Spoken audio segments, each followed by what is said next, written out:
বাড়ি তৈরি করবার সময় অবশ্যই খেয়াল রাখুন কোন দিকে বাড়ির হিটিং এলিমেন্টসগুলো রাখা রয়েছে।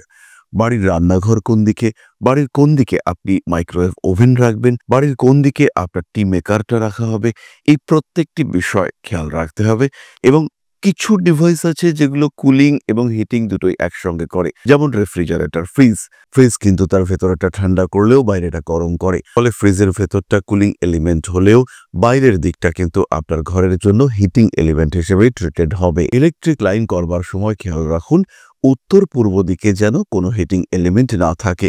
উত্তর পূর্ব দিকের এই হিটিং এলিমেন্ট আপনার অ্যাংজাইটিকে বাড়িয়ে তুলবে এবং বাড়ির একজন বা দুজন সদস্য এই ওভার থিঙ্কিং অ্যাংজাইটি এর শিকার কিন্তু অবশ্যই হবেন। উত্তর পূর্ব অথবা উত্তর পূর্ব দিকে হিটিং এলিমেন্ট আপনার সাকসেস রেটকে কমাবে, আপনার থট প্রসেসকে ডিস্টার্ব করবে, প্ল্যান এর সঙ্গে প্ল্যান বি নিয়ে ভাববেন, সেই ভাবনাকে ড্যামেজ করবে, আপনার অগ্রগতি এবং সাকসেস বাধাপ্রাপ্ত হবে।